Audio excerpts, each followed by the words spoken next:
"Don't defend that loser," the bully sneered at a struggling mom protecting her disabled boy until one shocking truth exploded in the room. He was her son.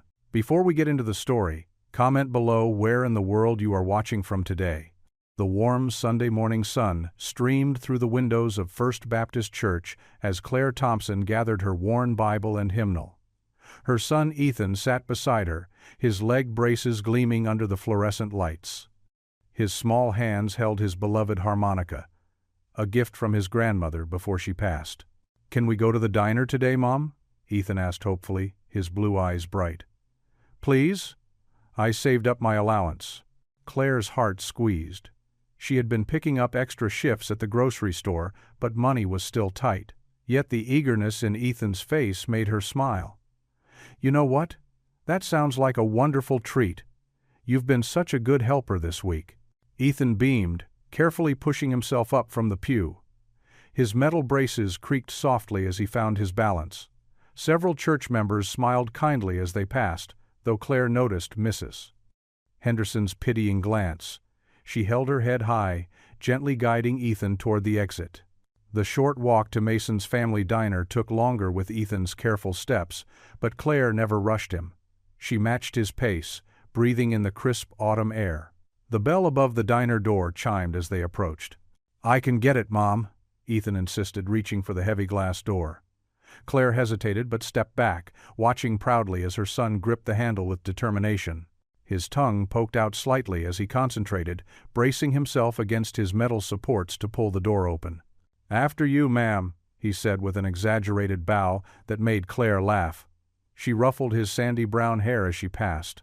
The Sunday after-church crowd filled the diner with cheerful chatter and the clink of coffee cups. Delicious smells of bacon and maple syrup wafted from the kitchen. Claire noticed several familiar faces from their congregation, receiving polite nods that didn't quite reach their eyes. She was used to the judgment by now, the whispers about her past, her status as an unwed mother. They settled into a red vinyl booth by the window, Ethan carefully maneuvering his braces under the table. He immediately grabbed a menu, even though Claire knew he would order the same thing he always did, chocolate chip pancakes with extra whipped cream. "Look, Mom, they have a new milkshake flavor." Ethan's excitement was interrupted by loud laughter from the booth behind them.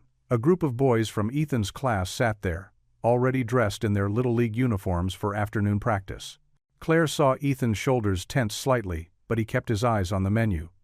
She heard the whispers start, followed by poorly concealed snickers. "Hey, Thompson!" A sharp voice cut through the diner noise. Claire recognized Mason Moore immediately, the ringleader of the group that often targeted Ethan at school. "Did you bring your harmonica to play us a song? Or are your hands too shaky for that too?" Ethan's cheeks flushed red, but he lifted his chin. I play just fine," he said quietly. "What's that? Can't hear you over all that metal clanking." Mason's friends laughed on cue, and Claire saw tears welling in Ethan's eyes. She stood up, her voice firm but controlled. "That's enough, boys. Please leave my son alone." Mason's face twisted into a sneer. "Don't defend that loser. Everyone knows he can't do anything right, can't even walk proper." The diner had grown quieter, other patrons turning to watch the scene unfold. Claire felt her own cheeks burning with anger and shame, but she wouldn't let these boys see her crack. She'd endured far worse than schoolyard bullies. Reaching across the table, she took Ethan's trembling hand in hers. His fingers were cold, but his grip was strong. Claire turned to face the restaurant, her voice ringing clear and steady through the hushed space. "My son is no loser," she declared, meeting the stares head-on. "He's the bravest boy I know. He faces challenges every single day that would make most people quit, but he never does. He keeps going with a smile on his face and kindness in his heart." The diner fell completely silent. Claire could hear the soft whir of the ceiling fans and the distant sizzle of the grill. Whispers began to rise, some supportive, others questioning.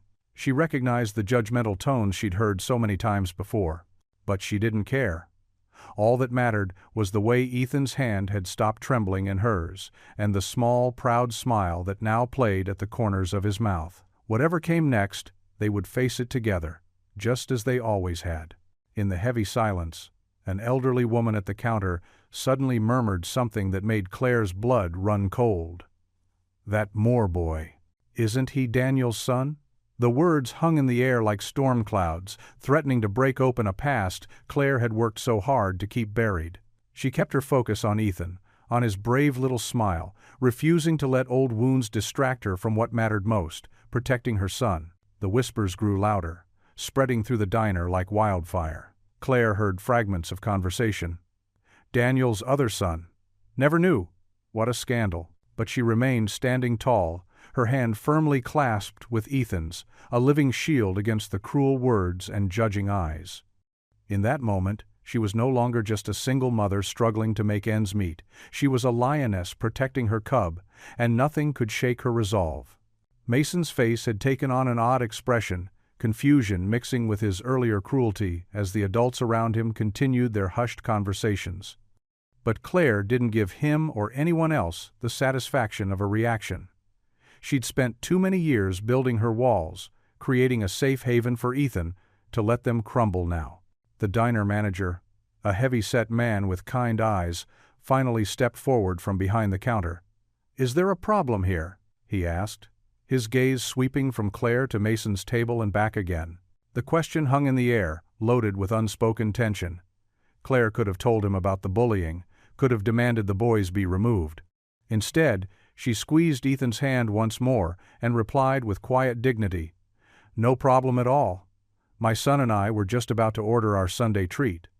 Ethan's eyes shone with admiration as he looked up at his mother, and in that moment Claire knew she'd made the right choice.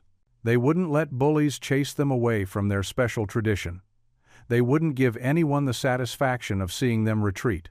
The diner remained unnaturally quiet, the usual Sunday bustle muted by the lingering tension, but Claire had said her piece.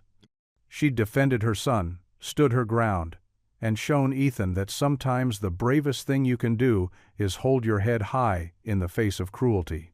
Claire's hands trembled as she gathered Ethan's crutches from where they leaned against the red vinyl booth. Her son's half-eaten burger sat cold on his plate, his appetite lost after the cruel taunting. The diner's usual Sunday bustle had settled into uncomfortable whispers and sideways glances. Betty, the elderly waitress who had served them since Ethan was in diapers, approached their table with soft footsteps. Her gray hair was pulled back in its usual neat bun, and worry lines creased her kind face. "Here, sweetie," Betty whispered, sliding a generous slice of apple pie in a takeout container toward Ethan. "On the house. You're one of my favorite customers, you know that?" Ethan's small smile returned, though it didn't quite reach his eyes. "Thank you, Miss Betty." Claire reached for her wallet, but Betty waved her off. "Don't you dare, Claire Thompson. You two just take care now." She patted Claire's shoulder with a weathered hand before shuffling back to the counter. As Claire helped Ethan stand, ensuring his braces were locked properly, she couldn't help but notice how his shoulders hunched inward, trying to make himself smaller. The confidence he'd shown walking into the diner had evaporated, replaced by the shrinking posture she hated to see. They were almost to the door when a loud whisper cut through the diner's murmur like a knife. "That bully is Daniel Moore's boy, isn't he?" "Mrs." Peterson's voice carried from 2 booths away, where she sat with her garden club friends, spitting image of his father at that age. Claire's feet froze to the checkerboard linoleum floor. Her heart, which had finally started to slow from the earlier confrontation, began hammering against her ribs again. The world tilted sideways for a moment as memories she'd fought to bury came rushing back. Daniel Moore, the boy with the crooked smile who'd promised her the world in senior year. The same boy who'd disappeared when she told him she was pregnant, leaving nothing but a hastily scribbled note about family pressure and being too young for fatherhood. "Mom?" Ethan's voice pulled her back to the present. "Are you okay? You look funny." Claire forced her lips into what she hoped was a reassuring smile. "I'm fine, sweetheart. Just tired."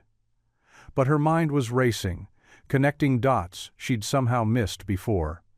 That cruel boy who'd mocked her son, Mason, had Daniel's dark hair, his sharp jaw. How had she not seen it immediately? The bell above the door chimed as they stepped out into the afternoon sunshine. The warm air felt thick and heavy in Claire's lungs as she helped Ethan into their old station wagon. His leg braces caught the sunlight, making him squint. "Mom?" he asked as she buckled him in. "Why were those boys so mean? Did I do something wrong?" Claire's throat tightened. "No, baby, you didn't do anything wrong. Some people they just don't understand how special you are."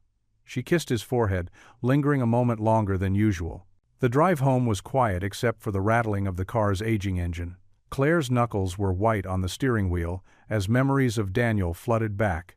Their first dance at homecoming, study dates at the library, his letters during that summer he spent at his grandparents' farm.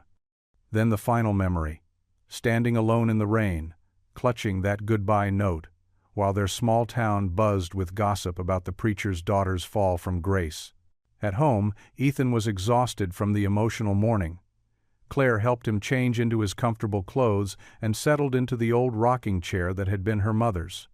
Though he was getting too big for it, some days Ethan still needed the comfort of being held, being rocked, like when he was small. As his breathing deepened into sleep, Claire finally let her tears fall. They tracked silently down her cheeks as she stared out the window at their small backyard. The old tire swing moved gently in the breeze, a swing she'd hung herself because there had been no father to do it. Now Daniel's presence had invaded their carefully constructed world through his son's cruel words. Mason's face had held the same anger she'd sometimes glimpsed in Daniel's during their last fights, before he'd chosen his family's expectations over their love, over their child. Ethan stirred slightly in her arms, and Claire brushed her fingers through his soft brown hair. He looked nothing like Daniel, taking after her side of the family instead. She'd always been grateful for that small mercy. But now, for the first time in years, she found herself studying his features, searching for traces of the man who had walked away. The afternoon sun cast long shadows across the bedroom floor as Claire continued rocking, her tears falling silently. She held her sleeping son close, trying to shield him from a ghost that had suddenly become all too real. The cruelty of Mason's words echoed in her mind. "Don't defend that loser." She wondered if Daniel knew what kind of boy his son had become. She wondered if he ever thought about the other son he'd left behind. Most of all, she wondered how much more pain from Daniel Moore's choices her family would have to endure. The kitchen faucet hummed its familiar tune as Claire scrubbed another dinner plate clean. Through the window above her sink, the setting sun painted the sky in soft oranges and pinks. She glanced over at Ethan, who sat at their small kitchen table, hunched over his coloring book. His tongue poked out slightly in concentration as he carefully kept his markers inside the lines. These quiet evening moments were her favorite.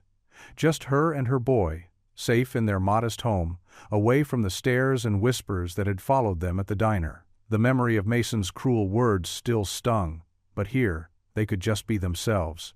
"Look, Mommy!" Ethan held up his coloring book, beaming. "I made the dragon purple because that's your favorite color." Claire wiped her hands on a dish towel and walked over to admire his work. "It's beautiful, sweetheart. You're getting so good at staying in the lines." A sharp knock at the front door cut through their peaceful moment. Claire's spine stiffened.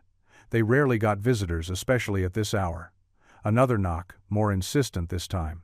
"Who is it, Mommy?" Ethan asked, his marker hovering above the page. "Stay here, honey."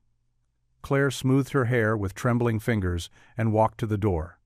Through the peephole, she saw a man standing on her porch, shifting his weight from foot to foot. Her heart stopped. Daniel Moore. A decade older but still unmistakably him. The same strong jaw, the same worried crease between his eyebrows when he was nervous. He wore a plain blue button-down shirt and khakis, looking every bit the respectable businessman he'd become. Claire's hand clutched the doorknob. Part of her wanted to pretend they weren't home, to let him stand there until he gave up and left, just like he'd left her all those years ago. But she heard the soft tap-tap of Ethan's leg braces on the linoleum floor behind her. "Mommy? Who's there?" With a deep breath, Claire opened the door. Daniel's eyes widened slightly when he saw her, as if he'd been expecting someone else. "Claire," he said softly. His voice was deeper than she remembered. She couldn't speak. Her throat had closed up, choked with a decade of unspoken words. "I?" Daniel ran a hand through his hair. a nervous gesture she remembered all too well. "I heard about what happened at the diner. With Mason." Claire's protective instincts flared. "You mean when your son called my child a loser?" Daniel flinched at her sharp tone. "Yes, that's partly why I'm here. I owe you an apology. Several, actually." His eyes moved past her shoulder, and his face changed. Claire knew without turning that Ethan had come closer. "Hi," Ethan said shyly from behind her. Daniel's Adam's apple bobbed as he swallowed hard. "Hello," he replied, his voice hardly more than a whisper. Claire felt Ethan's small hand slip into hers. "Who is he, Mommy?" The question hung in the air between them, heavy with unspoken truth. Claire could feel Daniel's eyes on her, pleading. "Claire," Daniel said, "I know I have no right to be here. But please, can we talk?" She looked down at Ethan's curious face, then back at Daniel, the man who'd walked away when she needed him most. The father of the boy who'd humiliated her son today. But also the father of her own child, though he didn't know it yet. The weight of that secret pressed against her chest. 10 years of protecting Ethan, of answering his questions about his daddy with careful half-truths, of watching other fathers at the park with their children and wondering if she'd made the right choice in never telling Daniel. And now here he stood on her porch asking to talk. Ethan squeezed her hand. Something in that innocent gesture, her sweet boy who never held grudges, who always saw the best in everyone, helped her make her decision. 10 years too late, Daniel," she said, her voice shaking. "But come in." The small living room felt suffocating as Claire perched on the edge of her worn armchair, her fingers twisting the dish towel she'd forgotten to put down. Across from her, Daniel sat ramrod straight on the faded floral couch, his hands clasped tightly in his lap. The late afternoon sun filtered through the thin curtains, casting long shadows that seemed to dance nervously around them. "I was young," Daniel began, his voice barely above a whisper. "My parents, especially my father, they said I had my whole future ahead of me. College, law school. They insisted I couldn't throw it all away." He swallowed hard, unable to meet Claire's eyes. "They threatened to cut me off completely if I stayed with you." Claire's knuckles whitened around the dish towel. 10 years of buried pain bubbled to the surface like hot tar. "And that was enough?" Her voice cracked. "That was enough to make you walk away from your own child?" "I know now it was wrong," Daniel said, running a hand through his graying hair. "I was weak, scared." "Scared?" Claire's laugh was bitter and sharp. "Try working 2 jobs while 7 months pregnant. Try explaining to your crying child why he doesn't have a daddy like the other kids at school." Her voice rose with each word. "Try watching your son struggle with his braces while people whisper behind your back about being an unwed mother." Ethan sat cross-legged on the carpet between them, his leg braces laid carefully beside him, coloring with the determined focus only a child could maintain in such a charged atmosphere. His Captain America crayon moved steadily across the paper, but his small ears caught every word. "I worked the early shift at the diner," Claire continued, the words spilling out like a broken dam. "Then I'd rush to the hospital to work nights as a cleaning lady. My mother watched Ethan when she could, but most days I had to scrape together money for daycare." She brushed away an angry tear. "Where were you and your law degree then?" Daniel's shoulders slumped. "I thought about you both. Every day. Thoughts don't buy diapers, Daniel. Thoughts don't hold a crying baby at 3 in the morning. Thoughts don't explain to a 5-year-old why the other kids make fun of his legs." The room fell quiet, except for the soft scratch of Ethan's crayon. Daniel stared at the boy, really looking at him for the first time. Ethan's dark hair fell across his forehead just like Daniel's had at that age. His small fingers gripped the crayon the same way Daniel held his pen too tightly, like it might escape. "I should have fought harder," Daniel whispered. "Should have stood up to my father.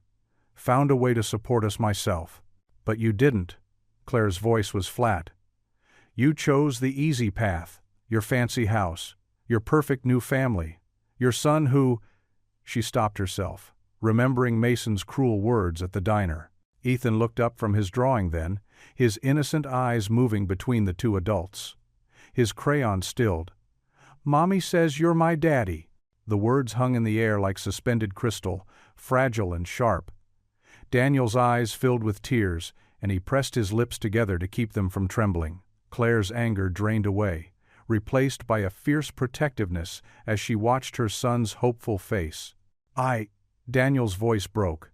He cleared his throat and tried again. "Yes, Ethan, I am." Ethan tilted his head, studying Daniel with that peculiar wisdom some children possess. "Is that why you look sad? Because you weren't here?" A tear escaped down Daniel's cheek. He quickly wiped it away with the back of his hand. "Yes, that's exactly why." Claire watched as her son carefully set down his crayon and scooted closer to Daniel's feet, his movements slightly awkward without his braces. "It's okay," Ethan said softly. "Sometimes I get sad too. But Mommy says being sad doesn't last forever." Daniel made a choked sound and stood up abruptly, nearly stumbling in his haste. "I'm sorry," he mumbled. "I can't. I need to." He backed toward the door, fumbling for the handle. Claire rose too, her arms crossed tightly across her chest. She followed him to the door, watching as he practically ran to his shiny black car parked in the driveway. The engine roared to life, and Daniel's hands shook as he gripped the steering wheel. Standing in the doorway, Claire felt the evening breeze cool against her hot cheeks. Her heart thundered with emotions. She couldn't name fury at his cowardice, both past and present, an unwanted flicker of sympathy at his obvious remorse, and beneath it all, a treacherous longing for what might have been. She watched until his taillights disappeared around the corner, leaving only the quiet chirp of evening crickets and the weight of unfinished business hanging in the air. Behind her, Ethan's small voice called out, "Mommy, can we have dinner now?" Claire closed her eyes, drew in a deep breath, and turned back to her son, her miracle, her strength, her reason for everything. "Yes, baby, let's have dinner." The morning sun cast long shadows across the sidewalk as Claire and Ethan made their way to school. The air was crisp, carrying the sweet scent of freshly cut grass, but Claire couldn't enjoy it. Her mind kept racing back to Daniel's visit yesterday, his words echoing in her head like a broken record. Ethan hobbled beside her, his leg braces clicking steadily against the concrete. Despite everything that had happened at the diner, his smile remained bright as ever. He clutched his beloved harmonica in one hand, his constant companion that brought him comfort when words failed. "Look, Mommy," Ethan pointed to a cardinal perched on a nearby fence. "It's so red and pretty." Claire squeezed his hand, grateful for his innocent ability to find beauty in simple things. But she couldn't ignore the stares and whispers that followed them down the street. Parents pulled their children closer as they passed, their hushed conversations falling silent until Claire and Ethan were just out of earshot. "Did you hear about what happened at the diner?" one mother whispered too loudly to another. "Daniel Moore's back in town," another voice carried on the breeze. Claire lifted her chin higher, though her cheeks burned. She'd lived through 10 years of their judgment. She could handle it now. But Ethan's hand tightened in hers, and she knew he sensed the tension. "It's okay, sweetie," she murmured, running her fingers through his soft brown hair. "Just keep walking."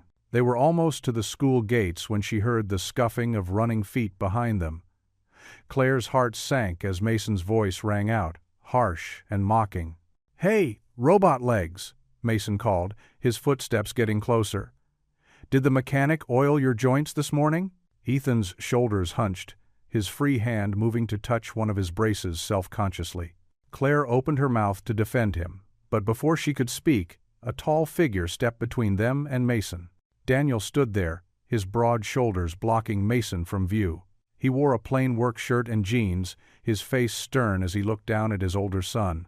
"Mason," he said, his voice low but firm, "stop right there." Mason skidded to a halt, his sneakers scraping against the pavement. His face flushed red with surprise, then anger. "Dad? What are you doing here?" "Watching my son bully another child," Daniel replied, disappointment heavy in his voice. "And not just any child." He took a deep breath, his hands clenching at his sides. "That's your brother, Mason. That's Ethan, your brother." The playground fell silent. Children stopped in their tracks. Parents froze mid-conversation, all eyes fixed on the unfolding drama. Mason's face went from red to white, his eyes darting between Daniel and Ethan in horror. "No," Mason spat, taking a step back. "No way, he's not my brother. He's just a loser with broken legs." His voice cracked on the last word, betraying the hurt beneath his anger.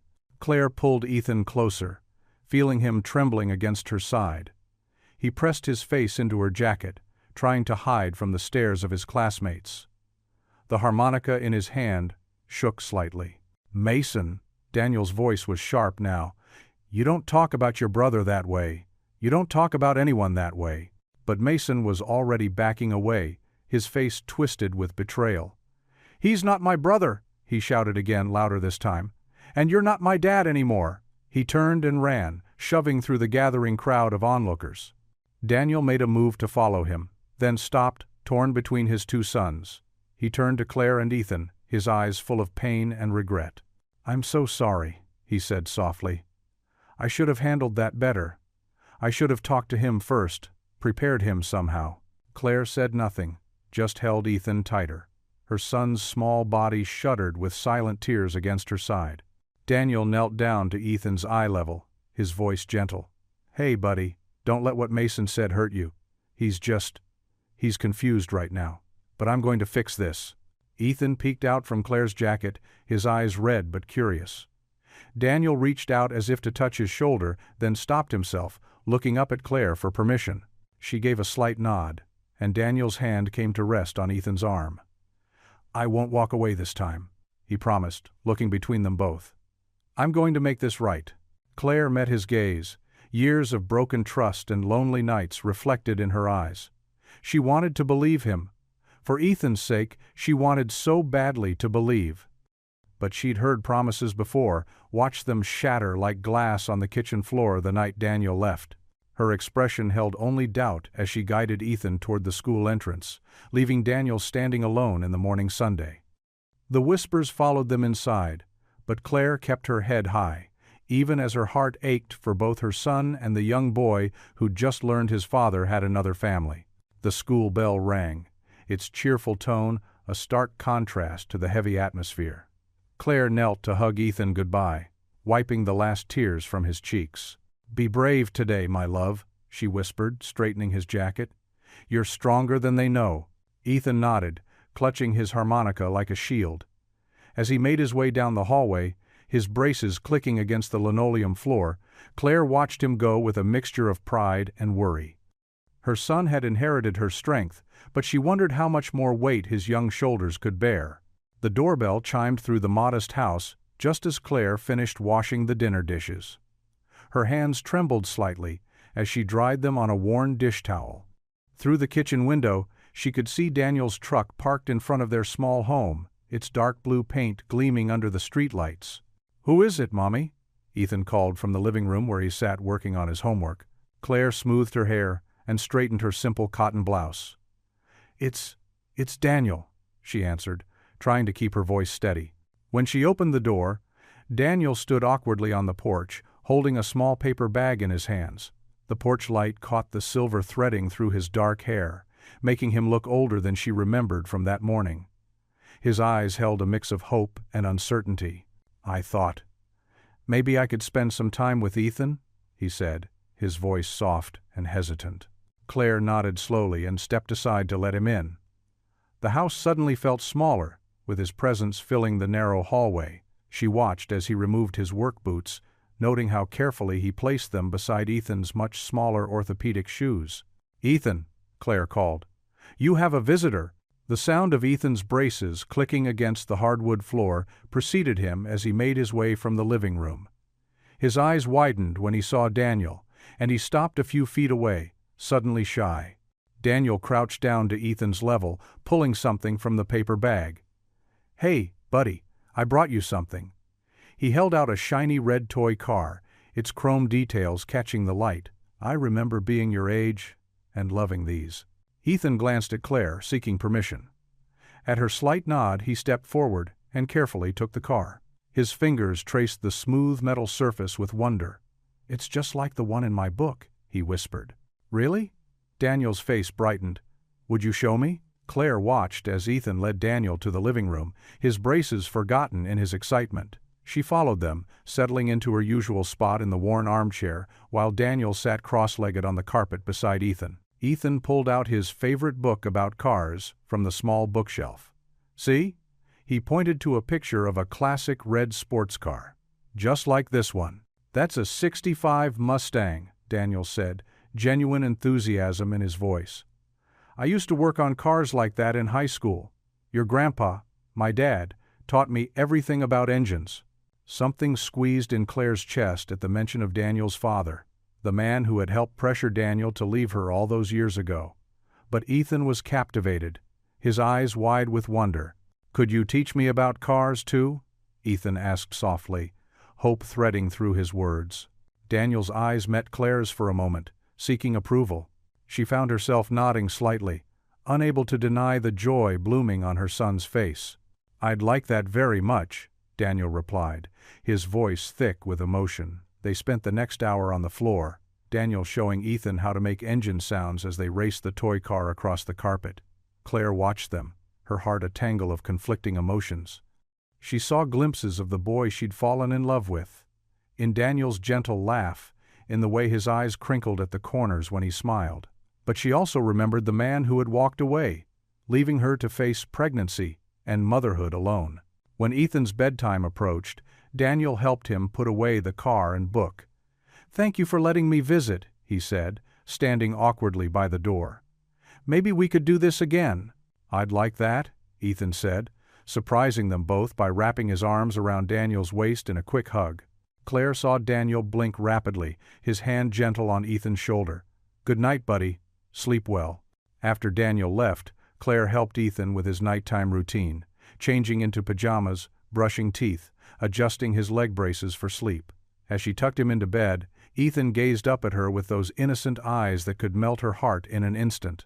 "Mommy," he whispered, clutching his stuffed bear close. "I like Daddy." The words hit her like a physical blow. She hadn't heard Ethan call anyone Daddy before. She bent down and kissed his forehead, grateful that the darkness hid her expression. "Good night, sweetheart. I love you." "Love you too, Mommy."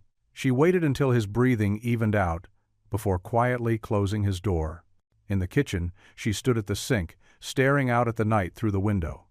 The street was quiet, Daniel's truck long gone. Her reflection stared back at her, looking tired and uncertain. "Can I trust him again?"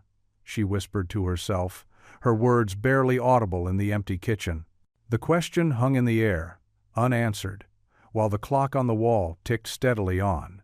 The morning sun cast long shadows across Claire's front porch as Daniel appeared again, right on time, his shoes clicking against the worn wooden steps. This had become his routine over the past week, showing up each morning to walk Ethan to school. "Good morning," he called softly through the screen door, careful not to startle them.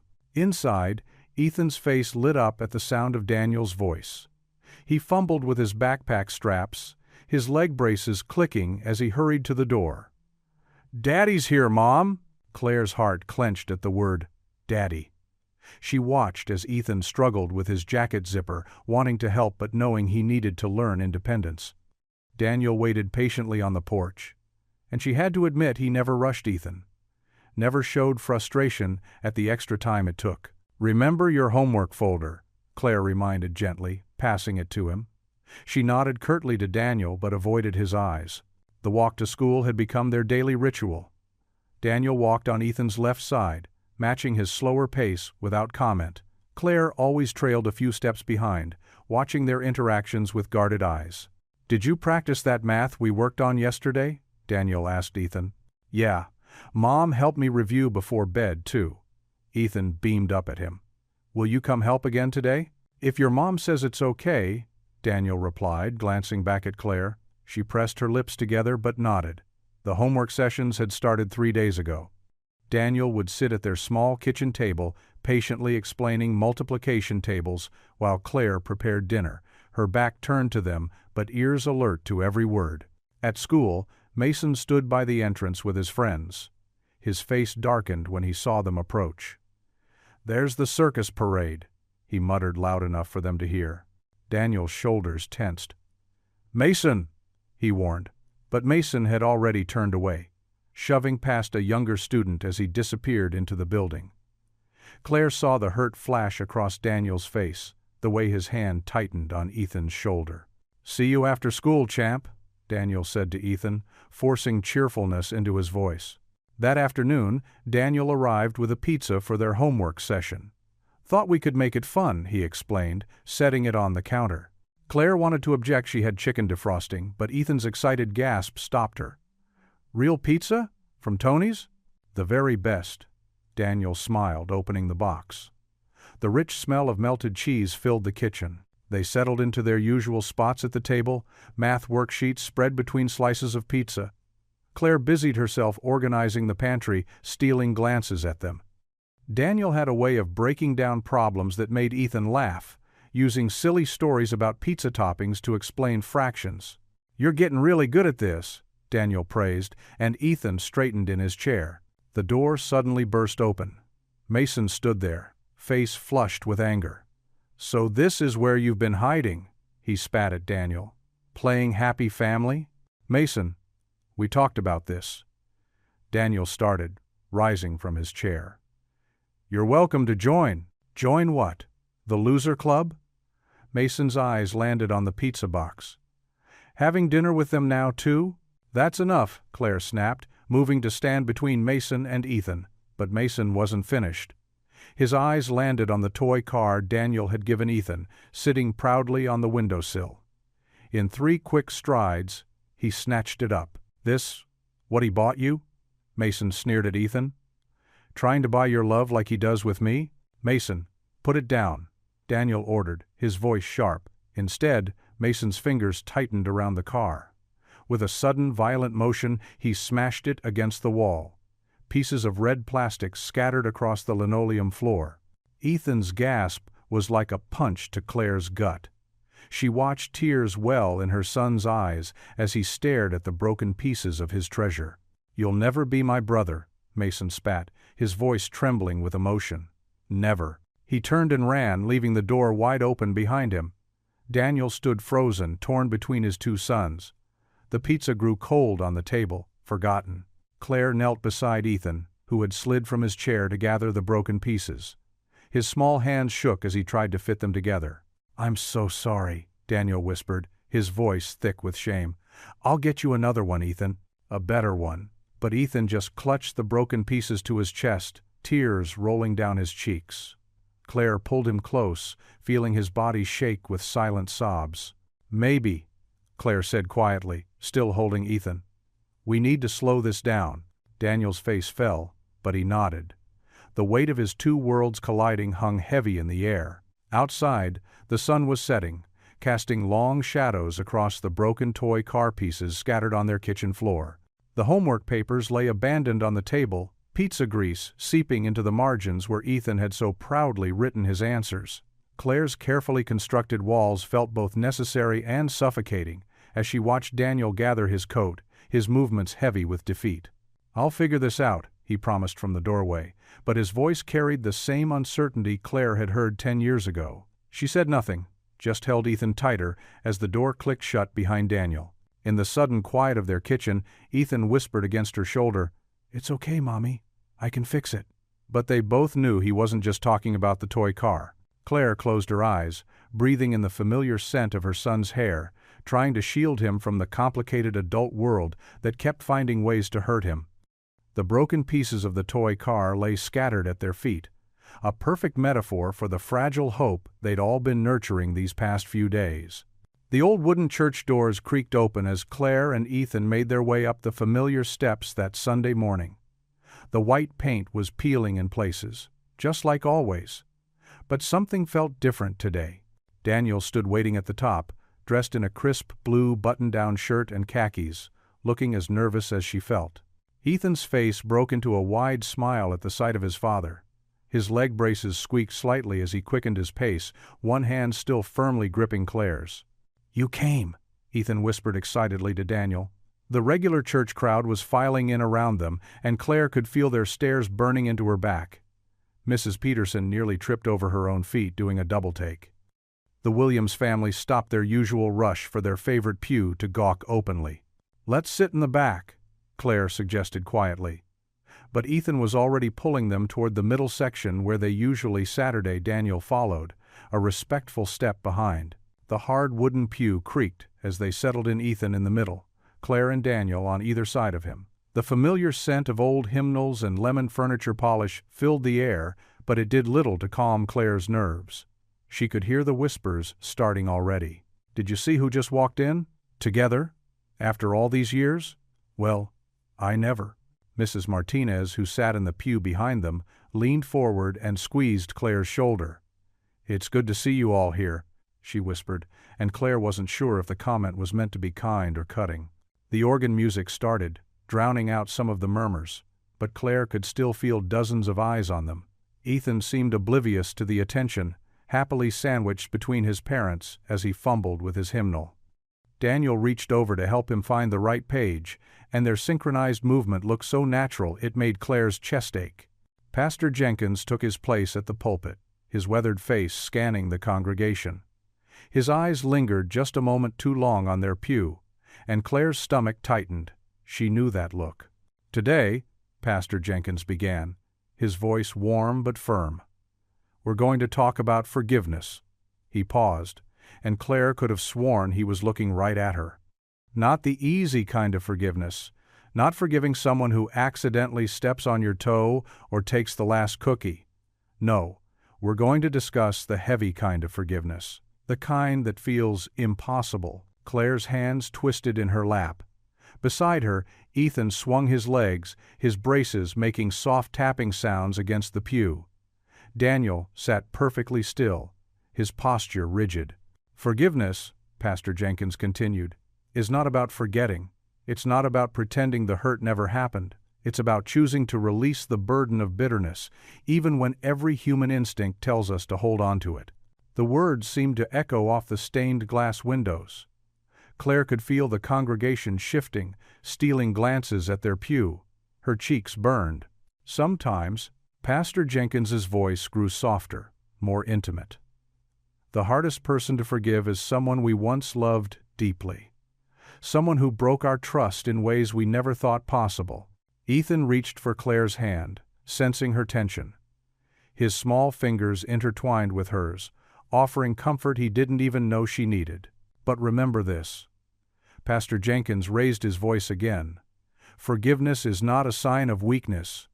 It takes more strength to forgive than to hold on to anger. It takes more courage to open our hearts again than to keep them locked away."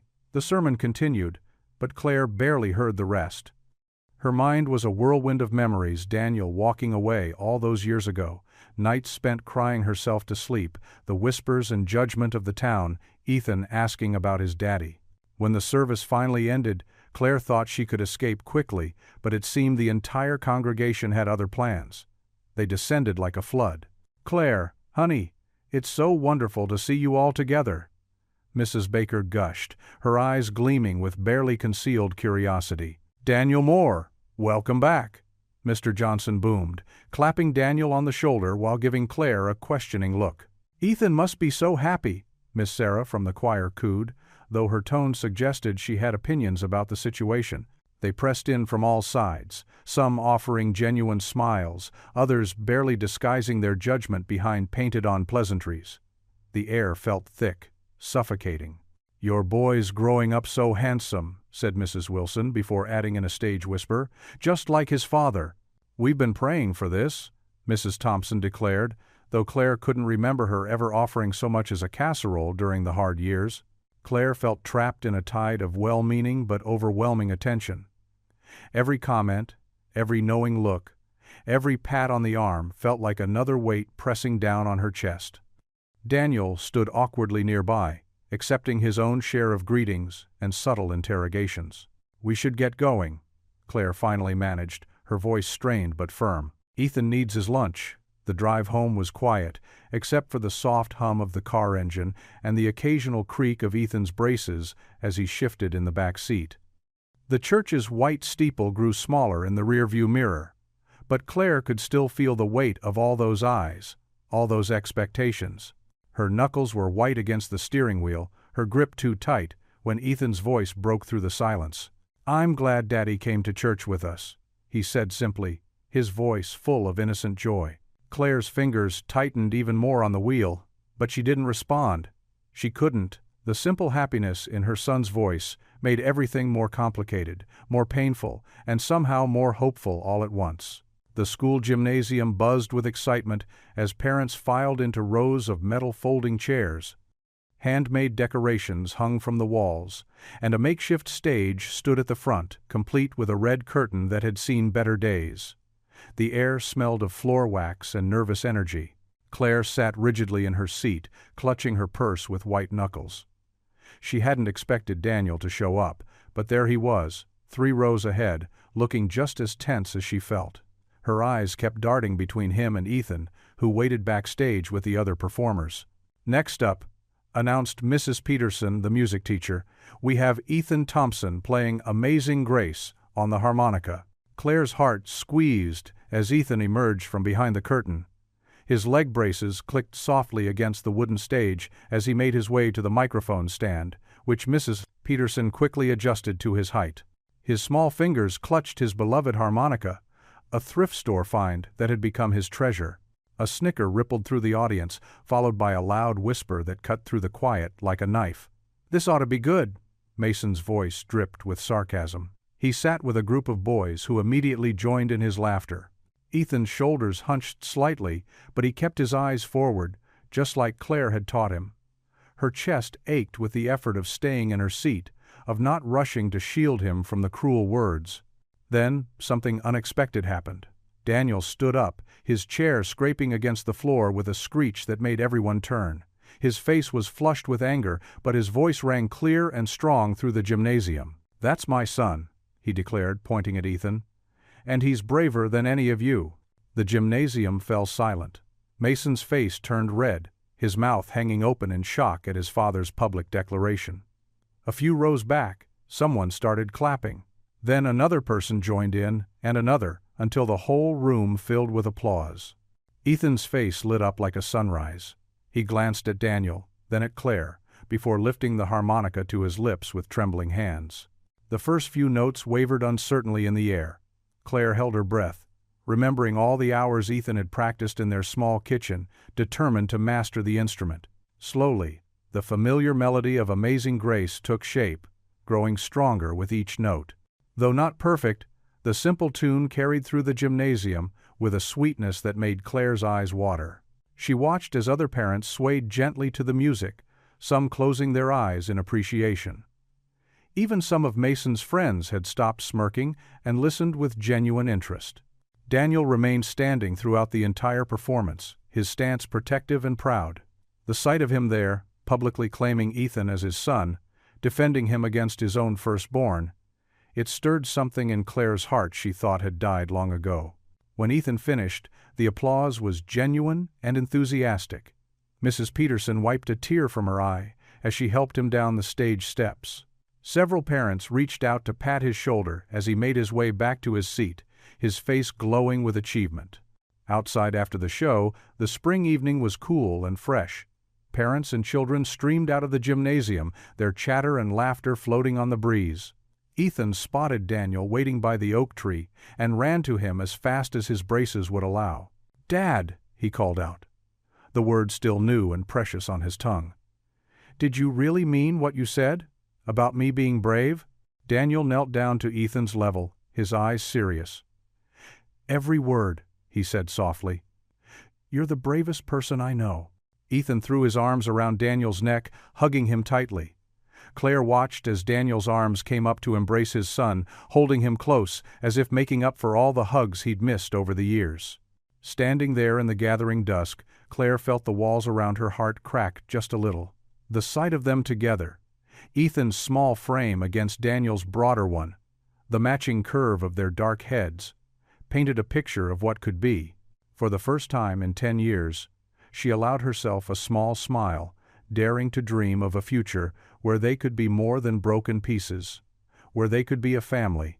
In that moment, as the last rays of sunlight painted the schoolyard in soft gold, Claire saw not the boy who had abandoned her, but a man fighting to make things right.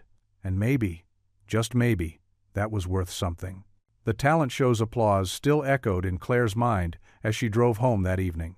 Streetlights cast long shadows across the quiet suburban roads, and the setting sun painted the sky in deep oranges and purples. She couldn't shake the image of Ethan's proud face after his performance, or Daniel's unexpected defense of their son. At home, Claire busied herself making dinner while Ethan played with his harmonica in the living room. The peaceful moment shattered when loud voices erupted from next door, Daniel's house. Even through the walls, Mason's angry shouts carried clearly. "You're always with him now," Mason's voice cracked with emotion. "Every single day, you're at their house." Claire moved to the window, unable to help herself. Through the partially drawn curtains of Daniel's living room, she could see father and son facing each other. Daniel reached for Mason's shoulder, but the boy jerked away violently. "Mason, please." Daniel's voice was strained, pleading.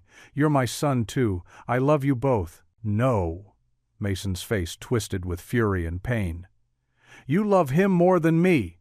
You barely even look at me anymore." His voice rose to a scream that made Claire flinch.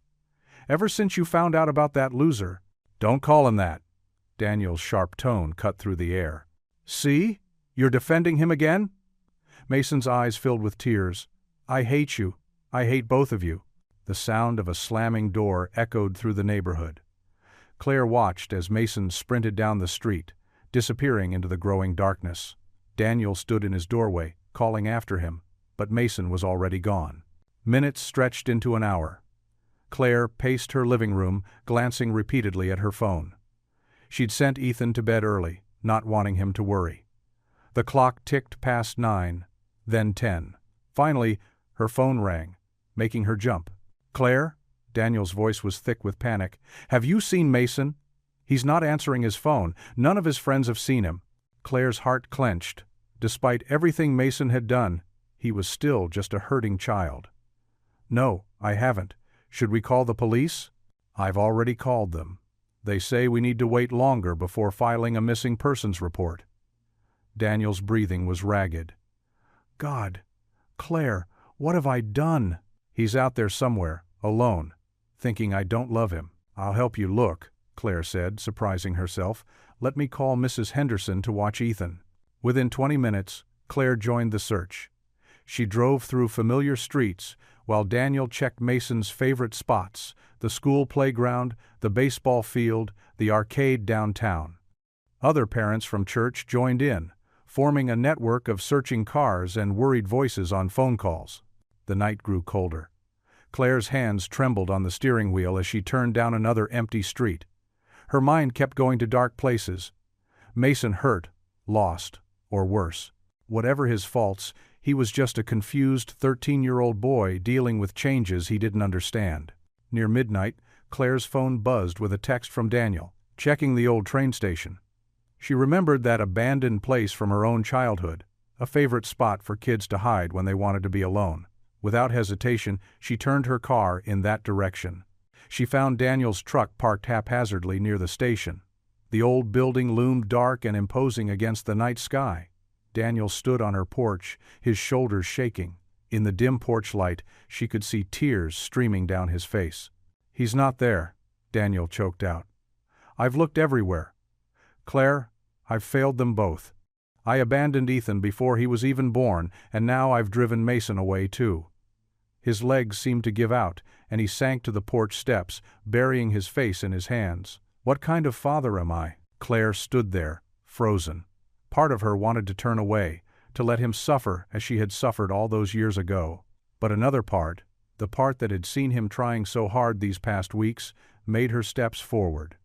She knelt beside him on the cold concrete, torn between the anger she'd carried for so long and the compassion rising in her heart.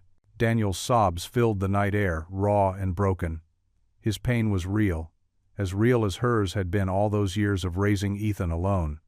For the first time, Claire saw not the boy who had abandoned her, but a man struggling to right his wrongs, trying desperately to love two sons who needed him in different ways.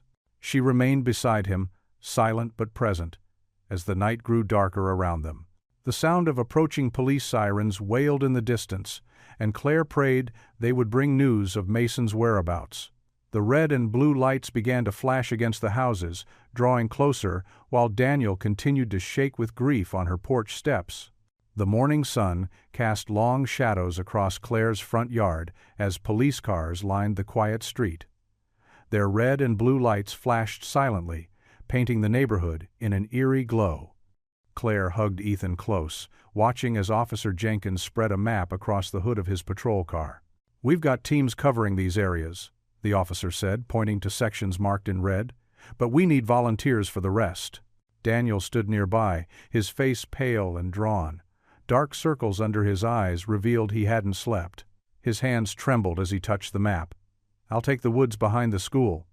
Mason used to hide there when he was younger." Claire squeezed Ethan's shoulder. "Mrs. Peterson will stay with you while I help search, honey." Her elderly neighbor had already offered to watch him, understanding the gravity of the situation. "But I want to help find Mason," Ethan protested, his brown eyes wide with worry. Claire knelt before him. "The best way to help is to stay safe and pray for Mason's return. Can you do that for me?" Ethan nodded solemnly. After dropping him off at Mrs. Peterson's, Claire joined the search parties forming in the street. The whole town had turned out, parents from school, church members, even people who'd whispered about her just days ago. Now they all shared the same purpose: finding a scared, angry teenage boy. Claire found herself paired with Daniel as they headed toward the woods. The morning air was crisp, and their breath formed small clouds in front of them. Neither spoke as they pushed through the underbrush, calling Mason's name. "Mason!" Daniel's voice cracked with desperation. "Son, please answer." Claire watched him stumble over fallen logs, his usual composed demeanor shattered. His hands shook as he pushed branches aside, his eyes darting frantically between the trees. This wasn't the confident man who'd abandoned her years ago. This was a father terrified of losing his child. "We should check the riverbank," Claire suggested softly. "Kids sometimes go there to think." Daniel nodded, following her lead. As they walked, he spoke quietly. "I keep thinking about all the times I wasn't there for him. For either of them." His voice broke. "What kind of father am I?" Claire saw tears streaming down his face, and something shifted in her heart. This raw pain, this desperate love for his children, it was real. She recognized it as the same fierce devotion she felt for Ethan. They searched the riverbank methodically, calling out every few minutes. Other search parties could be heard in the distance, their voices carrying through the trees. Hours passed, and the sun climbed higher in the sky. By early afternoon, they'd covered miles of ground. Daniel's shirt was soaked with sweat, his face scratched from pushing through thorny bushes. Yet he wouldn't stop, wouldn't rest. Claire saw him check his phone constantly, hoping for news from other search teams. "He has to be somewhere," Daniel muttered, running his hands through his hair. "He's just a boy. My boy." Claire touched his arm gently. "We'll find him, Daniel." They pushed on through the afternoon, checking abandoned buildings, old barns, and every place a troubled teenager might hide. The desperation in Daniel's movements grew with each passing hour, but so did Claire's understanding of him. She saw how he blamed himself, how deeply he cared, how determined he was to make things right. As the day began to fade, they approached the old railroad tracks on the edge of town. The rails hadn't seen a train in years, and weeds grew thick between the ties. Daniel's pace quickened as something caught his eye. There, sitting alone on a concrete block near the tracks, was Mason. His shoulders were hunched, and he clutched a worn backpack that had seen better days. He looked small against the backdrop of the setting sun, just a lost boy trying to find his place in the world. Claire watched Daniel freeze, his whole body tense with relief and fear. In that moment, she saw everything: his love for both his sons, his determination to be better, his willingness to fight for his family. And for the first time since he'd returned, Claire felt something close to forgiveness stirring in her heart. They stood quietly, watching Mason in the fading light, knowing that what happened next would change all their lives forever. The old railroad tracks stretched like rusty scars through overgrown weeds, disappearing into the darkening twilight. Mason sat hunched on a weathered wooden tie, his shoulders trembling slightly in the cool evening air. His broken backpack lay beside him, its contents scattered across the gravel, a few crumpled papers, a half-eaten sandwich, and a worn baseball cap.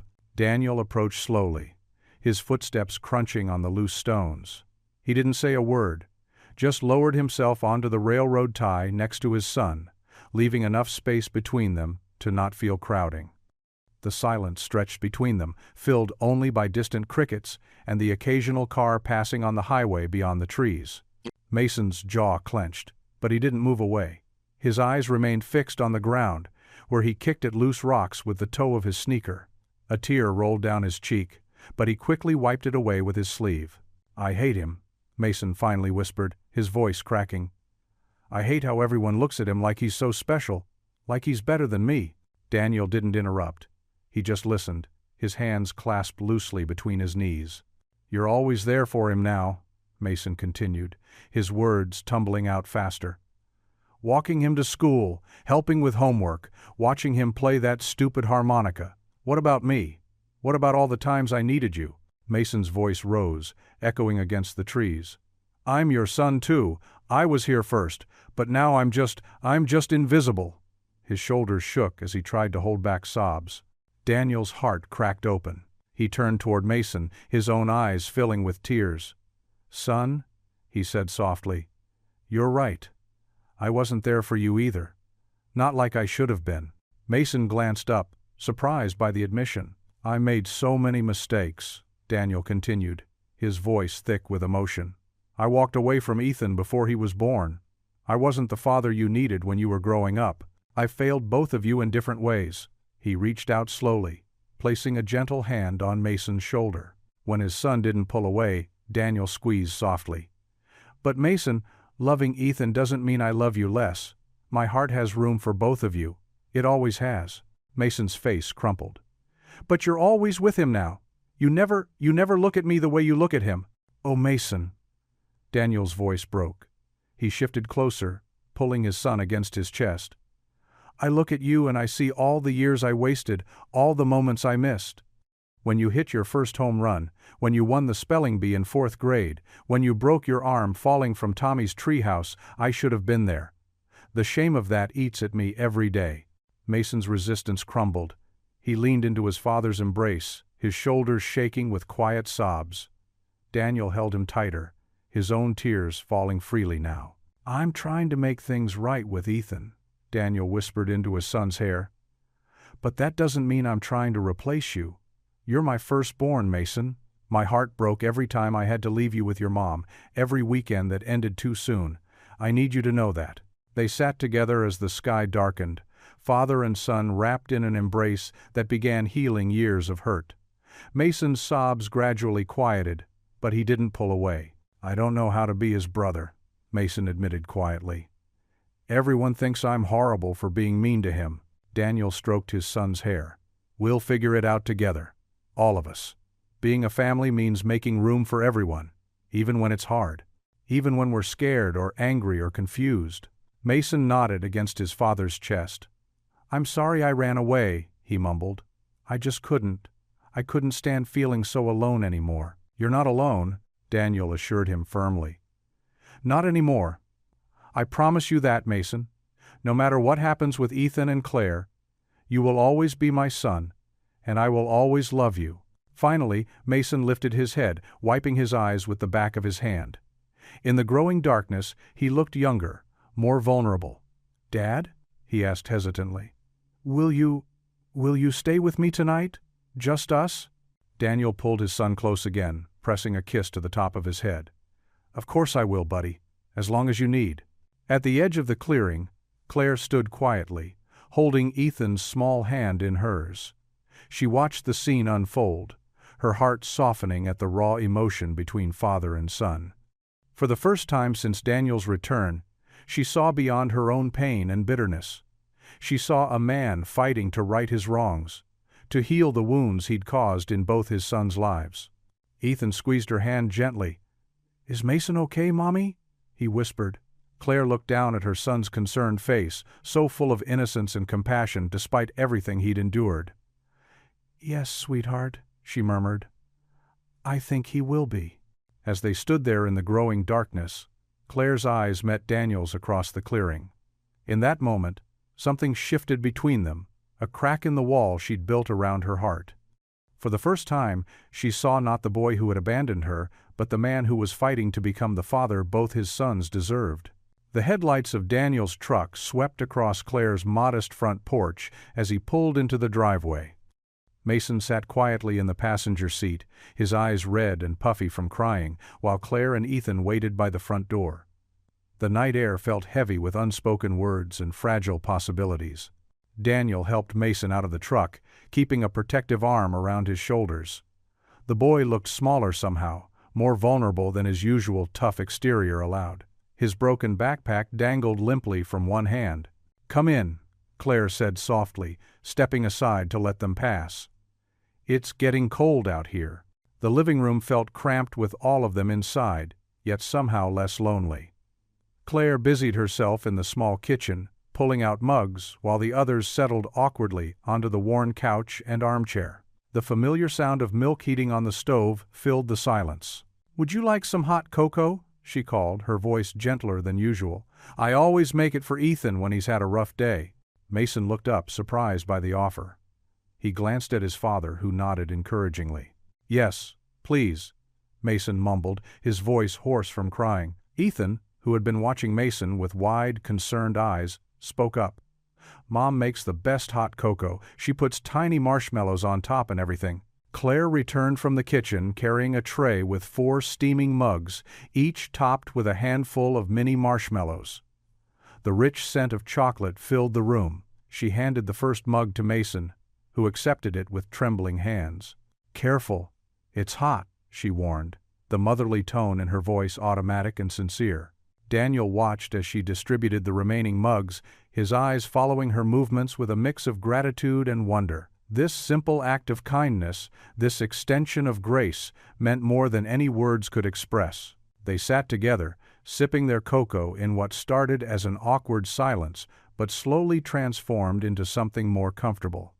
The warm drinks seemed to thaw some of the tension in the room. "This is really good," Mason admitted quietly, looking down into his mug. Claire smiled softly. "Thank you. It was my grandmother's recipe."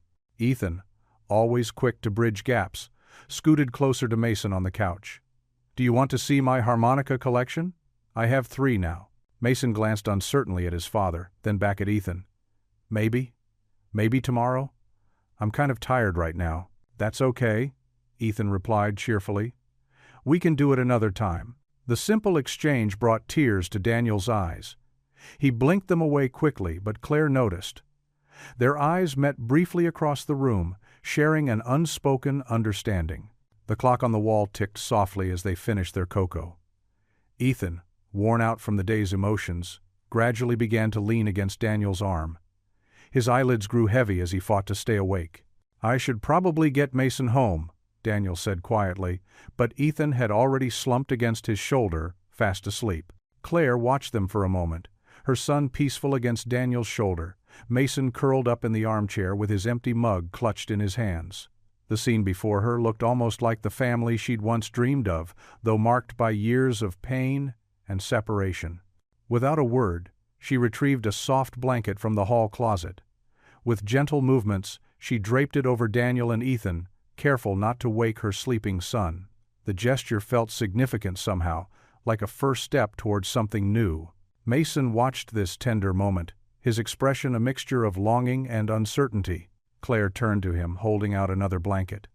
"You can stay too, if you'd like," she offered softly. "It's late, and you've had a long day."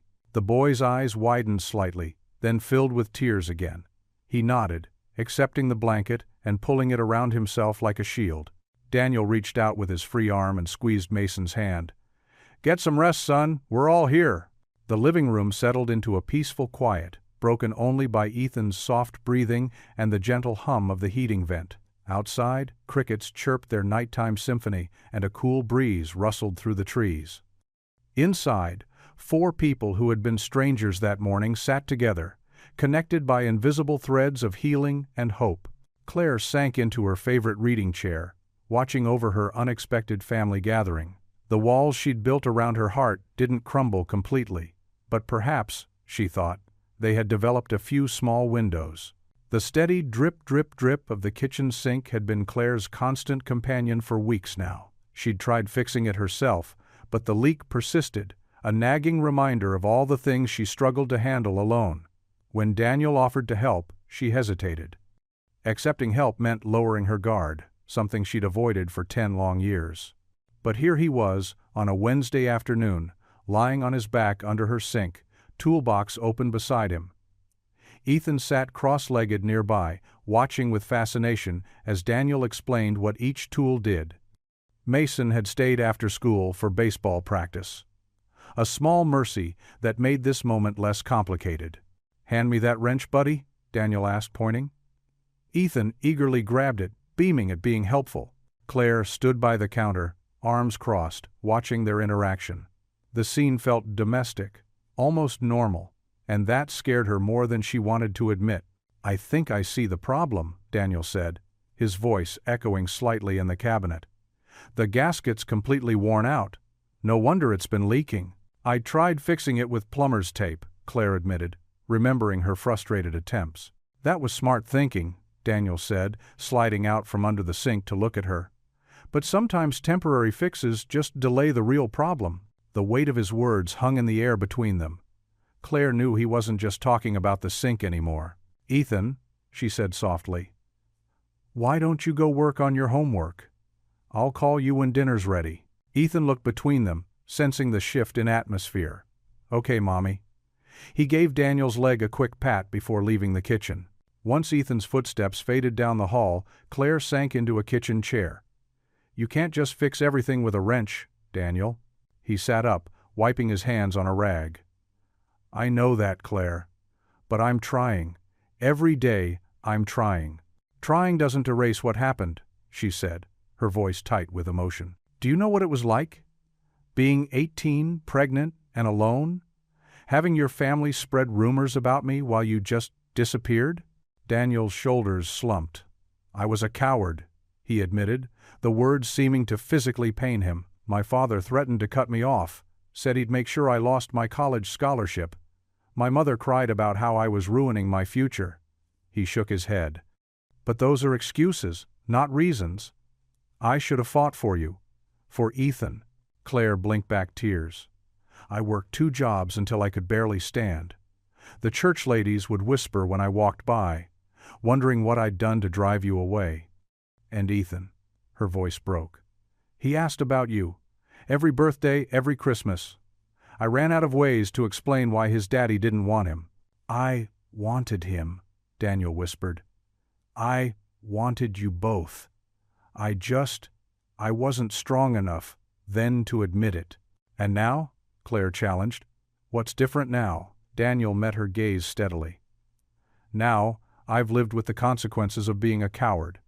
I've seen what running away did to Mason, how angry and hurt he islanded. I've missed 10 years of Ethan's life that I can never get back." He leaned forward, elbows on his knees. "I can't change yesterday, but I can fight for tomorrow." Claire stood abruptly, walking to the window. Outside, the late afternoon sun painted everything in soft gold, making the world look deceptively peaceful. "Pretty words, Daniel, but words are easy." "Then let me prove it with actions," he said, standing too. "I'm not asking you to forgive me right now. I'm not even asking you to like me. I'm just asking for a chance to be the father our boys deserve." She turned to face him, and for a moment she saw echoes of the boy she'd loved, earnest, determined, full of promise. But he wasn't that boy anymore, and she wasn't that girl. They'd both been shaped by the years between, carved by pain and responsibility into different people. "I see how you are with Ethan," she admitted softly. "How patient you are with his braces. How you never rush him. And what you did for Mason, sitting with him at the tracks until he was ready to come home." She swallowed hard. "But I can't just forget everything." "I don't expect you to," Daniel said. He took a step closer, but maintained a respectful distance. "You built a life without me. You raised our son into an amazing boy. You did it all alone because I failed you both." His voice roughened with emotion. I know I have no right to ask anything of you." Claire wrapped her arms around herself, feeling suddenly vulnerable. "Then, why are you here? Really?" "Because every time I look at Ethan's smile, I see you.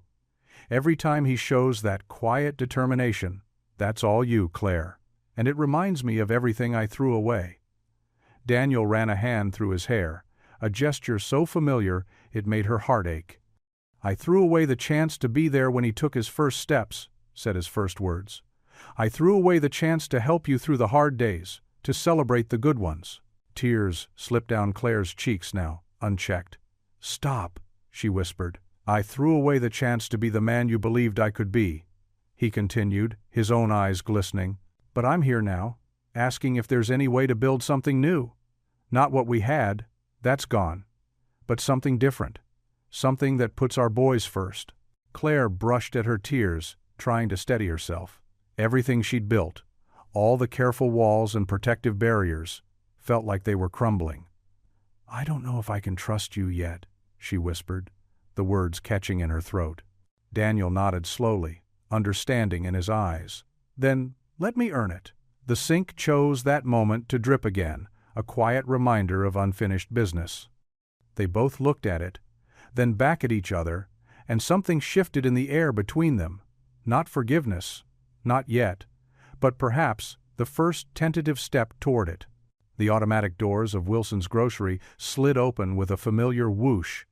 Claire pushed the shopping cart through, its wheels squeaking against the freshly mopped linoleum floor. The fluorescent lights buzzed overhead, casting a harsh glow that made everything feel more exposed than usual. "Can I ride on your shoulders, Dad?" Ethan asked, his leg braces clicking as he walked beside Daniel. His voice carried through the quiet store, making several heads turn their way. Daniel's face lit up at being called Dad. Without hesitation, he knelt down. "Of course, buddy! Up you go!"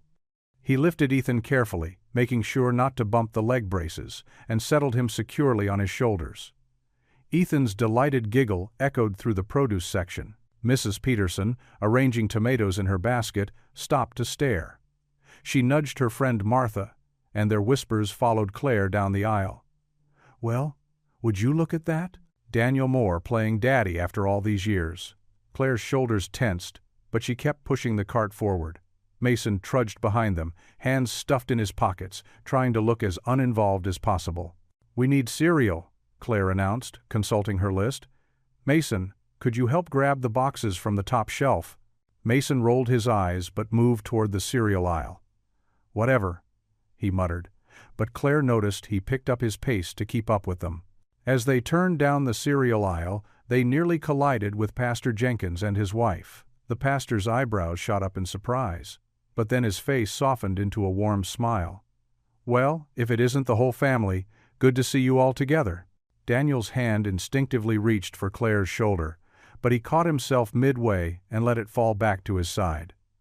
"Good morning, Pastor," he said, standing tall despite the whispers around them. Ethan waved from his perch on Daniel's shoulders. "Look how tall I am, Pastor Jenkins." My. You're practically touching the ceiling up there, young man." Pastor Jenkins chuckled, then turned to Mason. "And Mason, good to see you helping your family." Mason's face reddened, but he managed a slight nod before reaching for the cereal boxes. He grabbed Ethan's favorite first, the one with the chocolate bits, and then his own. More shoppers gathered at the ends of the aisle, pretending to study labels while stealing glances at the unlikely family group. Claire heard snippets of their conversations. "Never thought I'd see the day." And, about time, he stepped up. Daniel remained focused on Ethan, adjusting his grip to keep him secure.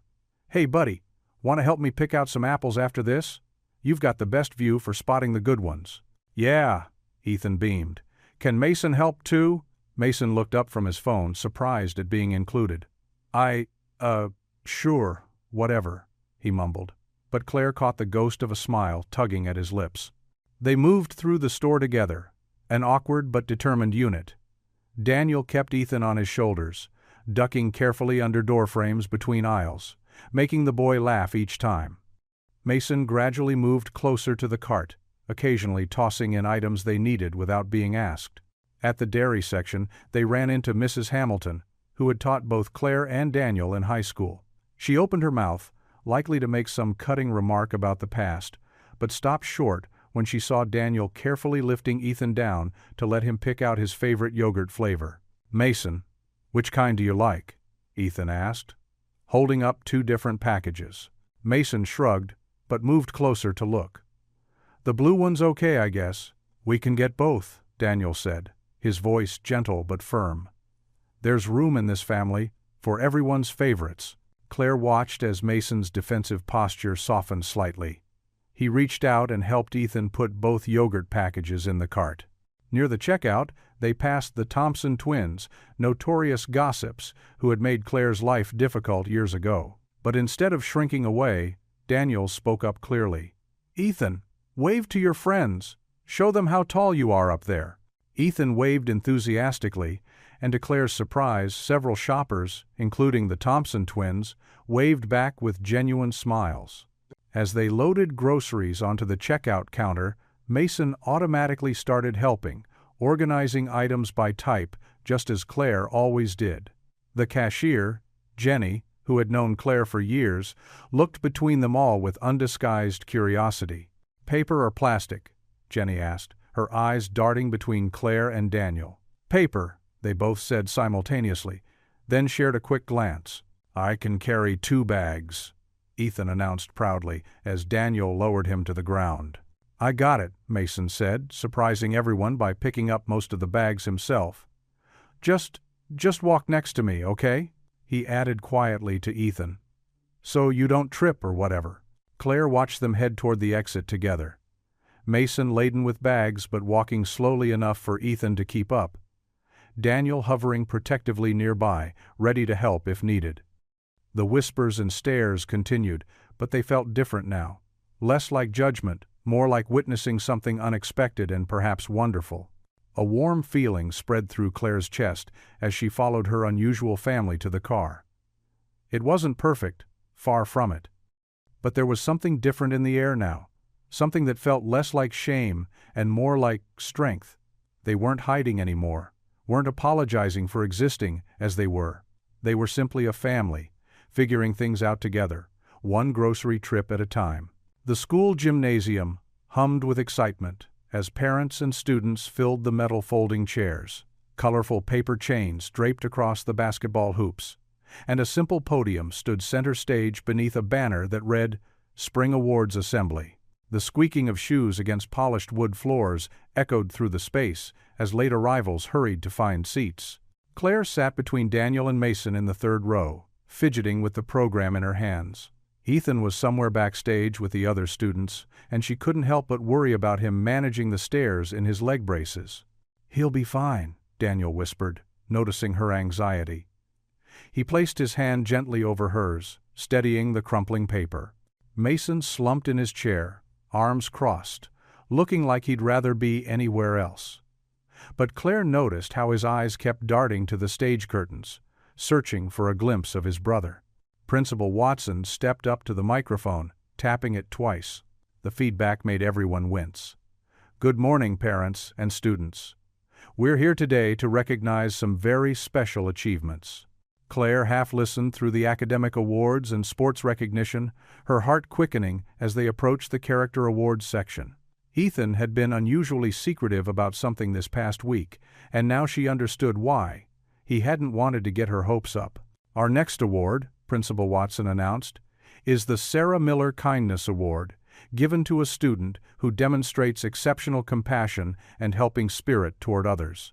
The gymnasium grew quiet. Sarah Miller had been a beloved teacher who passed away the previous year, making this award particularly meaningful. This year's recipient showed remarkable kindness when a new student joined our school mid-year. Tommy Chen, who uses a wheelchair, was having trouble navigating the lunch line. Without being asked, our award winner spent his own lunch period every day for 2 months, helping Tommy, even teaching him tricks for managing his lunch tray while moving. Claire's eyes welled up. She hadn't known about this. The winner of this year's Sarah Miller Kindness Award Island, Ethan Thompson. The gymnasium erupted in applause. Claire stood up, tears flowing freely now. Daniel rose beside her, his face beaming with unmistakable pride. But the biggest surprise came from her left. Mason jumped to his feet, clapping harder than anyone else in the room, a genuine smile breaking across his face. Ethan appeared from behind the curtain, carefully making his way across the stage with measured steps. His leg braces caught the overhead lights, but for once, they weren't what people were looking at. They saw, instead, the bright smile that lit up his whole face, the gentle way he accepted the certificate, the humble duck of his head as Principal Watson praised him. "Would you like to say a few words, Ethan?" Principal Watson asked, lowering the microphone. Ethan nodded, his voice soft but clear. "Tommy's my friend now. And when you're friends with somebody, you just help them. That's all." He paused, then added, "My mom taught me that." Fresh tears spilled down Claire's cheeks. Daniel squeezed her shoulder, his own eyes glistening. Mason's voice carried through the quiet gym. "Way to go, little brother." The words rang with genuine pride, causing several heads to turn in surprise. Mason didn't even seem embarrassed by the attention. After the ceremony, families milled around the gymnasium, congratulating winners and taking photos. Tommy wheeled over to Ethan, and the two boys chatted animatedly while Claire and Daniel spoke with Tommy's grateful parents. "Your son is a blessing," Mrs. Chen said, gripping Claire's hand. "Tommy talks about him all the time." Claire watched as Ethan showed Tommy a new trick for carrying his books while moving, their laughter floating across the gym. She remembered all the times Ethan had come home late from lunch, never mentioning why. Her heart swelled with pride. As they gathered their things to leave, Mason hung back, digging in his jacket pocket. The family walked together down the sidewalk, the spring sunshine warm on their faces. Claire noticed Mason fidgeting, keeping pace just behind Ethan. Finally, Mason cleared his throat. He pulled something from his pocket, a candy bar, slightly squashed from being carried around. With awkward gentleness, he held it out to Ethan. "Here," he mumbled, looking at his feet. "You did good, loser." But the old insult had lost its sting, transformed into something almost like affection. Ethan giggled, accepting the candy bar with a grin that lit up his whole face. "Thanks, Mason." Claire caught Daniel's eye over their sons' heads, and they shared a smile.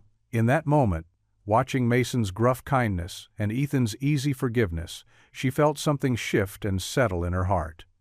Healing, at last, had begun. The morning sunlight streamed through the stained glass windows of First Baptist Church, casting rainbow patterns across the wooden pews. Claire sat rigid in her usual spot, third row from the front, with Ethan nestled close beside her. Mason slouched on the other side of his brother, hands stuffed in his pockets but notably present. The familiar scent of old hymnals and wood polish filled the air as Pastor Jenkins concluded his sermon about redemption. "And now," Pastor Jenkins said, adjusting his wire-rimmed glasses, "Brother Daniel Moore has asked to address the congregation." Claire's breath caught in her throat. She hadn't known about this. Her fingers instinctively tightened around Ethan's small hand as Daniel rose from his seat in the row behind them. His Sunday suit looked pressed but somehow still awkward on his frame, like he wasn't quite comfortable in his own skin. The congregation rustled with whispers as Daniel made his way to the pulpit. Even after these past weeks of seeing them together around town, his presence still sparked gossip. Mrs. Henderson from the quilting circle leaned forward in her seat. Old Mr. Tucker, who'd known Daniel since he was a boy, removed his hearing aid to clean it quickly.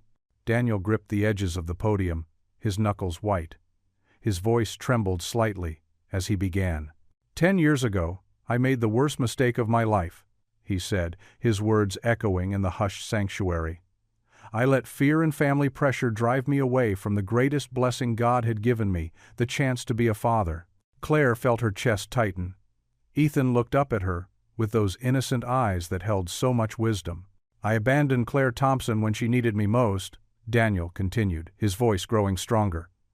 "I left her to face pregnancy alone, to raise our son by herself, to endure the judgment and whispers of this very community. I failed as a man, as a Christian, and as a father, not once, but twice." He turned slightly, looking directly at Mason, whose head had come up from its usual sullen pose. "I raised my other son, Mason, Without teaching him the true meaning of family, of acceptance, of God's love for all his children, I let bitterness take root in his heart because it lived in mine. Mason shifted in his seat, and Claire noticed his eyes glistening. But God, Daniel's voice cracked. God doesn't give up on us, even when we give up on ourselves. He brought me back here, back to this church, back to face the consequences of my actions. And through my sons, both my sons, he's teaching me what it means to be a father. The silence in the church was absolute now. Even the usual creaking of the old building seemed to have stilled. I stand before you today to publicly confess my failures, Daniel said, tears now running freely down his cheeks, to ask forgiveness from Claire, who showed more strength and faith than I ever did. To ask forgiveness from Ethan, who welcomed me with a love I never deserved. To ask forgiveness from Mason, who suffered from my incomplete understanding of fatherhood. He turned to face the congregation fully. And I asked forgiveness from this church family, who watched Claire struggle alone while I hid from my responsibilities. I'm not the man I was 10 years ago. God is changing me, teaching me, helping me become the father both my sons deserve. Mrs. Henderson dabbed at her eyes with a tissue. Several heads nodded in understanding. I make this promise today, before God and this congregation. Daniel's voice grew firm. I will spend the rest of my life being worthy of the title Father. I will love both my sons equally and completely. I will honor Claire's strength and sacrifice. I will serve God with a humble heart and teach my children to do the same. Pastor Jenkins stood up, placing a supportive hand on Daniel's shoulder. The congregation stirred, and then, starting with old Mr. Tucker, they began to stand. One by one, row by row, the church members rose to their feet. Some were crying, others smiling, but all showing their support. Sister Mary began to sing softly, Amazing Grace, and others joined in, their voices swelling in the sunlit sanctuary. The familiar hymn wrapped around them all like a warm embrace. Claire felt tears rolling down her cheeks as she stood with everyone else, pulling both boys up with her. Mason wasn't even pretending to be embarrassed anymore, his own eyes wet with emotion. When the song ended, Daniel stepped down from the pulpit and walked back to their pew. He knelt down in front of his sons, opening his arms. Mason hesitated only a moment before stepping into his father's embrace. Ethan's face glowed with joy as he watched his father and brother. He reached out and took Daniel's hand, his small fingers wrapping trustingly around his father's larger ones. With a voice clear enough to carry to the nearest pews, he whispered, I'm glad you're my daddy now. Claire looked down at them through her tears, her heart so full it felt like it might burst. When Daniel glanced up at her questioningly, she managed a small nod, unable to speak through the emotion closing her throat. In that moment, surrounded by the support of their church family, the wounds of the past began to truly heal.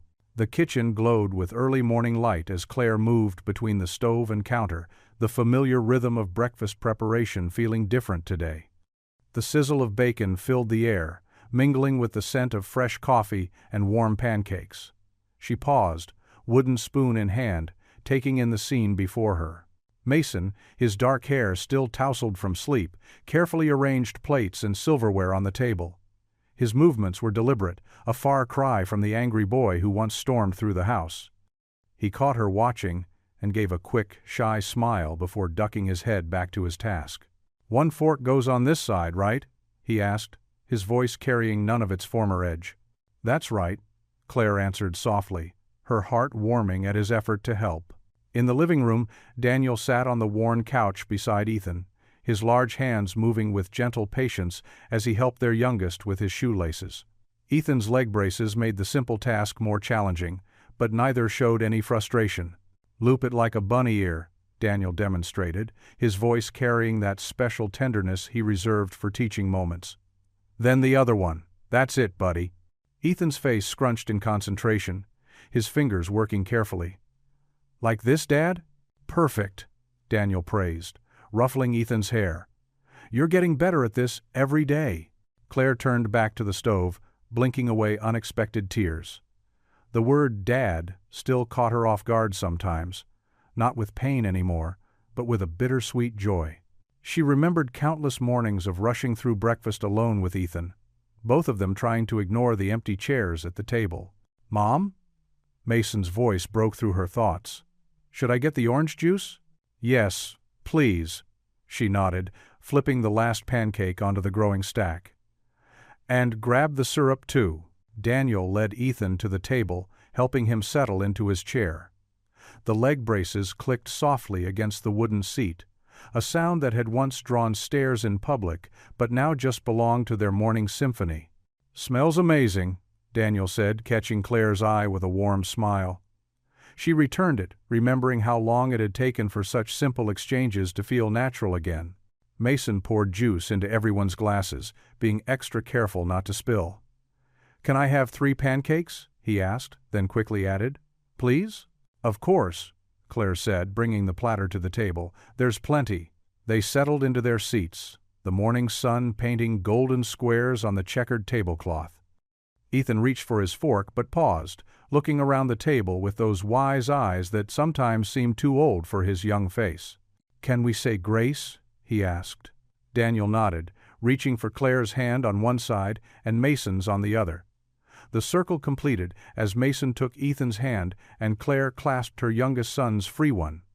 The simple act of joining hands around their table, something Claire had never dared dream of during those lonely years, felt like a miracle. "Dear Lord," Daniel began, his voice thick with emotion, "thank you for this food, for this morning, and most of all, for this family. Thank you for second chances and healing hearts. Help us remember your grace as we grow together. Amen." "Amen," they echoed. The quiet reverence dissolved into the comfortable clatter of breakfast. Mason passed the syrup to Ethan without being asked. Daniel cut Ethan's pancakes into bite-sized pieces while telling a silly joke that made both boys groan and laugh. Claire added more bacon to everyone's plates, soaking in the simple joy of feeding her family. "Hey, Mom," Ethan said between bites. "Remember when Mason used to call me names?" The table grew quiet for a moment, but Mason didn't flinch away from the memory. Instead, he reached over and stole a piece of bacon from his brother's plate with a grin. "Yeah, well, now I just steal your food instead," Ethan giggled, retaliating by snatching a bite of Mason's pancake. "That's what brothers do?" Claire caught Daniel's eye across the table, seeing her own amazement reflected there. The transformation in their son's relationship still felt miraculous sometimes. The cruel words and tears had given way to playful teasing and shared secrets. "Don't forget you both have that science project due next week," Claire reminded them, hiding her smile behind her coffee cup. "We know," they answered in unison, then laughed at the coincidence. Daniel gathered empty plates as breakfast wound down, his movements comfortable and familiar in Claire's kitchen. "I'll wash up," he offered. "You cooked." "I'll help," Mason volunteered, surprising everyone again with his thoughtfulness. Claire helped Ethan wipe sticky syrup from his hands, watching as Daniel and Mason fell into an easy rhythm at the sink, one washing, one drying, their quiet conversation punctuated by the occasional splash and laugh. "Mom?" Ethan's voice was soft. "Are you happy?" She hugged him close, breathing in the sweet morning scent of his hair. "Yes, baby, I really am."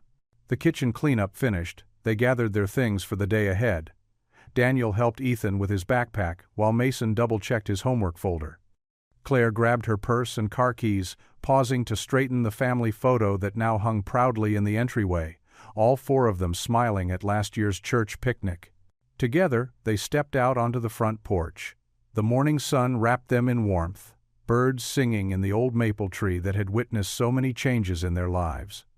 Claire watched as her boys, all 3 of them, headed down the porch steps together, Daniel's hand steady on Ethan's elbow, Mason walking patient and close by his brother's side. The sight squeezed her heart with gratitude. They weren't the perfect family from her girlhood dreams. Their path had been marked by hurt and healing, stumbles and steady steps forward. But standing there in the morning light, watching her family move together with such natural grace, Claire knew a deeper truth. They weren't perfect, but they were whole. What would you do if you were in their place? Comment your answer below, and let's see how you'd rewrite the ending. If you enjoyed the story of Claire Thompson, I handpicked the next story that you will enjoy. Please don't miss this one. Click here to watch it.